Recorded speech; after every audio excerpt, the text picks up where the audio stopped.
ഒരടിപൊളി പൊതിച്ചോറ് കണ്ടാലോ ഇന്ന്. നല്ല കുത്തരി ചോറ് നല്ല വാട്ടിയ വാഴയിലയിലേക്ക് ഇങ്ങനെ വിളമ്പുകയാണ്.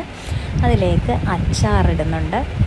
നമ്മൾ 2 കൂട്ടം അച്ചാർ യൂസ് ചെയ്യുന്നു. നമ്മുടെ കടുവും മാങ്ങയും അതേപോലെ നമ്മുടെ തല്ലിപ്പൊട്ടിച്ച അച്ചാറും, ഇത് രണ്ടും ഉപയോഗിക്കുന്നുണ്ട്. നല്ല ടേസ്റ്റാണ്. ഇപ്പം തന്നെ ഇതെല്ലാം ഓരോന്നോരോന്നിട്ട് തുറക്കുമ്പോൾ തന്നെ മണം വന്ന് തുടങ്ങിയിട്ടുണ്ട്. ഇനി നമ്മുടെ മെഴുക്ക് വരട്ടിയാണ്. നല്ല ചക്കക്കുരു ഒക്കെ ഇട്ട മെഴുക്ക് വരട്ടിയാണ്.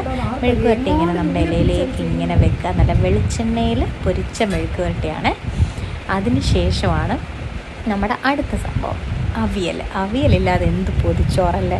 അവിയൽ നല്ല വെളിച്ചെണ്ണയൊക്കെ ഇങ്ങനെ തൂകി ഉണ്ടാക്കിയ നല്ല അവിയലും പച്ചടി ഇങ്ങനെ നമ്മൾ ചോറിനകത്തേക്ക് ഇങ്ങനെ ഒഴിച്ച് കൊടുക്കുകയാണ്. അപ്പോൾ ചോറിലേക്ക് ഇങ്ങനെ ഇറങ്ങുമ്പോൾ നല്ല ടേസ്റ്റായിരിക്കും.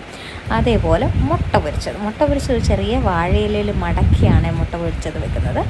ഇത്രയും മതി. ഇനി വേറെ എന്താ വേണ്ടത്? നന്നായിട്ട് അങ്ങോട്ട് മടക്കി കഴിഞ്ഞിട്ട് ഇതിങ്ങനെ കുറേ നേരം ഇതിനകത്ത് ഇങ്ങനെ ഇരുന്ന് ആ വാഴയിലയുടെ ഫ്ലേവർ എല്ലാം അങ്ങോട്ട് ഇറങ്ങിക്കഴിഞ്ഞിട്ട് ആഹാ എന്താ സുഖം.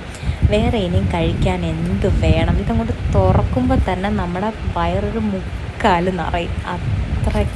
അത്രയ്ക്ക് എന്താ പറയുന്ന മനസ്സ് നിറയുന്ന മണമാണ് ഈ പൊതിച്ചോറിന്.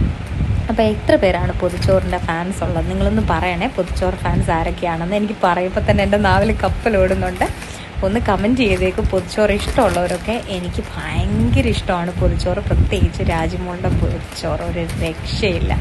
അതിൻ്റെ കൂട്ടത്തിലൊരു സ്പെഷ്യൽ മധുരം കൂടെ ഉണ്ട്, നമ്മുടെ ഏത്തക്ക പായസം നമ്മൾ ഉണ്ടാക്കി വെച്ചിട്ടുണ്ട്. ഏത്തക്ക പായസത്തിൻ്റെ വീഡിയോ വേറൊരു ഇതിൽ കാണിക്കാം. ആ റെസിപ്പി കുറച്ച് സ്പെഷ്യലാണ്, അത് വേറൊരു വീഡിയോയിൽ കാണിക്കാം. ബൈ.